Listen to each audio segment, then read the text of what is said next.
28번 환자가 아무래도 말씀하셨다시피 잠복기가 지났는데 확진이 됐다라는 것 때문에 많은 분들이 불안해하시는 점도 있고 한데, 정확하게 상태가 어떤 것이고, 그리고 저는 물론 전문가가 아니다 보니까 상태가 없다라고 하면은 음성 판정이 나오는 게 맞지 않냐라는 생각이 드는데, 이분 같은 경우는 그러면은 무증상 감염자라고 그냥 저희가 보면 되는 것인지, 혹시 증상이 너무 경미해서 본인이 인지를 못했던 것인지 같은 것들을 좀 구체적으로 설명을 해주셨으면 좋겠습니다.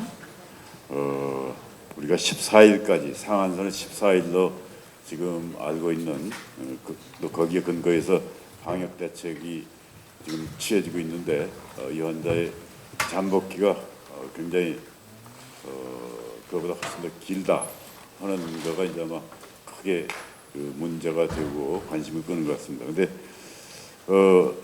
미리 말해서 이제 잠복기라는 건 뭐냐면, 노출된 순간부터 시작해서, 그러니까 다른 환자, 알고 있는 환자하고 접촉했던 이런 노출된 시간부터 시작해서 그 사람이 첫 증상이 나올 때까지의 시간입니다. 그래서 이 28번 같은 경우는 아직 잠복기가, 만약 이 사람이 나중에 그 증상이 언젠가 나타난다고 그러면 아직 잠복기가 확정되지도 않았어요. 계속해서 아직 가래 검사라든가 혹은 비인두에서 PCR 검사를 해가지고 바이러스가 검출이 됐기 때문에 지금 발견이 된 거지, 증상이 어떤 증상도 없기 때문에 첫 증상이 나올 때까지가 잠복기인데, 이 사람은 첫 증상이 아직도 나오질 않았어요. 그리고 더 가능성이 많은 건 아주 영원히 안 나올 가능성도 있습니다. 그러니까 무슨 얘기냐면, 아예 이 사람은 증상을 안 나타내고 몸속에 바이러스만 들어왔다가 그다음에 없어지는 그런 환자. 다시 말해서 이게 무증상 감염 혹은 불연성 감염이라고 합니다. 이너페런트 인펙션이라고 해서.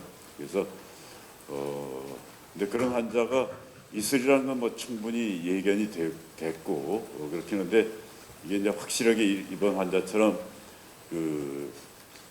PCR, RT-PCR 가지고서 확인이 되고 증명이 된 경우가 이제 별로 없기 때문에 이게 상당히 논란을 일으키고, 이게 잠복기가 며칠이 되는 거냐고 지금 하는 거지, 아까 말씀드렸다시피 이 환자는 끝까지 증상이 안 나타나는 소위 무증상 감염으로 끝날 가능성이 많고요.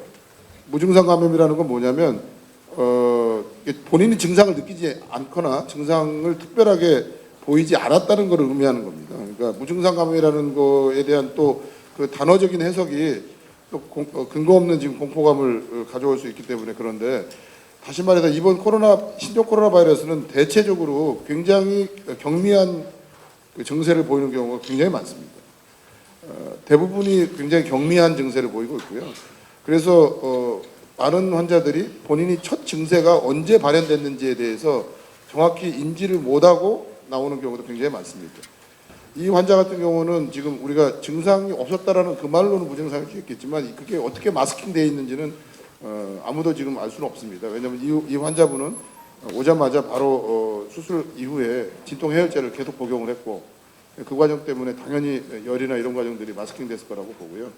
그 다음에 감염된 이후에 그 증상이 나타날 수 있는 기간이 없었고, 또한 그 이후에도 매우 이제 경미하거나 그 증상 자체가 발현된 적이 없기 때문에 그 말로는 이제 증상이 없었던 과정이라고 보는 거죠. 근데 지금 거의 회복기에 지금 격리 해제를 앞두고 그 PCR 검사를 해본 결과 이제 아주 미량의 바이러스가 어쨌든 검출이 됐기 때문에, 일단 이 환자한테 신종 코로나 바이러스가 감염이 됐다라는 차원에서 이제 확진 환자가 된 겁니다.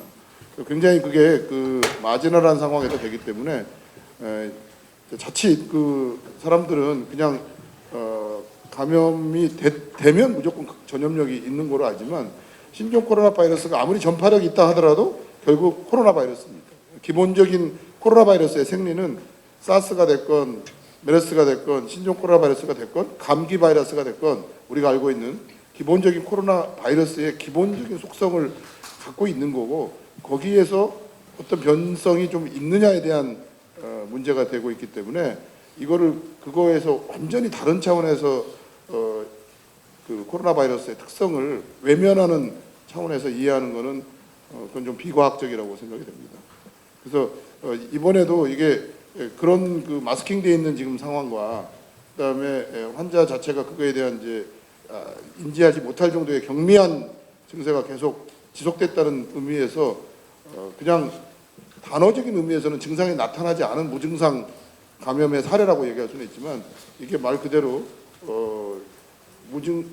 증상이 없이도 감염이 일어나고 그 감염이 다른 사람한테 감염을 일으킬 수 있다라는 말과 등치한 개념으로 이해를 하시면 안 됩니다.